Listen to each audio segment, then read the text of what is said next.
raised in different countries in East Africa for 13 years of my life.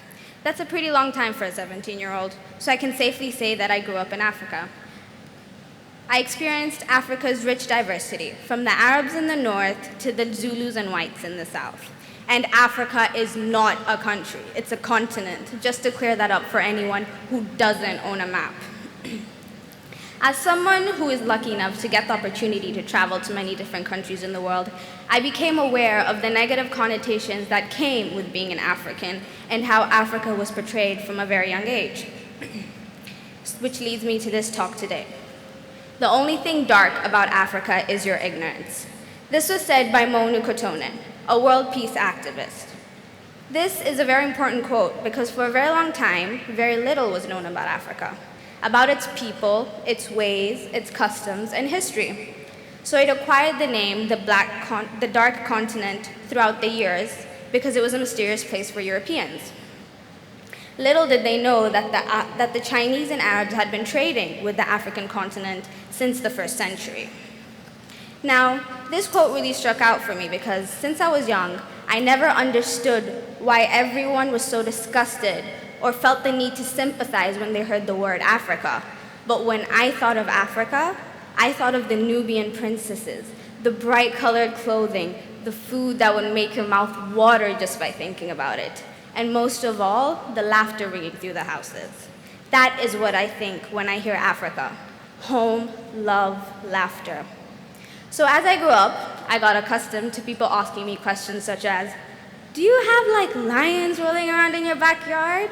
Are they your pets? Or do you jump on vines to get to school? But my favorite one so far has been, why do you speak such good English? Which I then always answer with, because the British colonized us. I speak my colonizer's language better than my mother tongue. And this goes for many other children who have been brought up in post-colonization. But as I got older, I started to ask myself why people thought this. What made people have such a negative imprinted image in their brain of how Africa is? It surely isn't their fault if they've never been. So that's when I started to notice the way media represented us as a continent.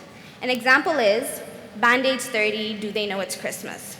This was sung by multiple chart-topping British artists to help tackle the Ebola crisis that broke out a couple years back. This song contained lyrics such as, there is no peace and joy in West Africa this Christmas, where a kiss of love can kill you and there's death in every tear, and the Christmas bells that ring, there are clanging chimes of doom. This not only displays a condescending tone, but it gives the audience the assumption that Africa is a place of anguish. So by having content like this being aired nationwide or worldwide over and over again only perpetuates the stereotypes against Africa. However, one artist stood up, Fuzo DJ. Fuzo DJ is an English musician of Ghanaian descent, and he turned down the opportunity to be in the Band-Aid's 30, Do They Know It's Christmas? Because he simply did not agree with the lyrics in the song and believed that it showed a misrepresentation of Africa. And because of situations such as this, he created the Tina movement.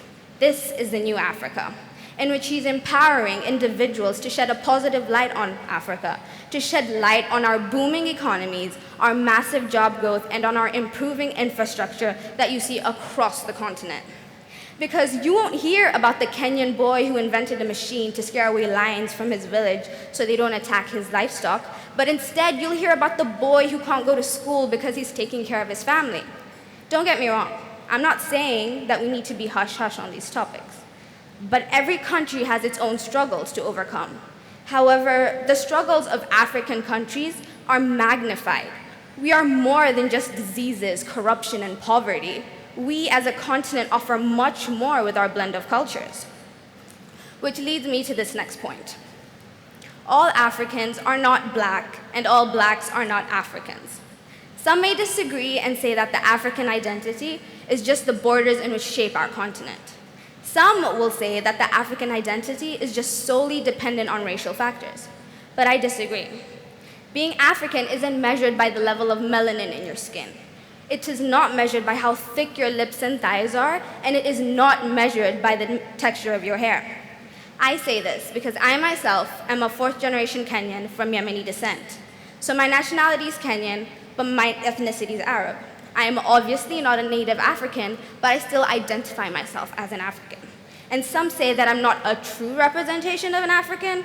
However, throughout the years, Africa has evolved into one of the most multiracial and multicultural places. And so the only thing dark about Africa is your ignorance. Thank you.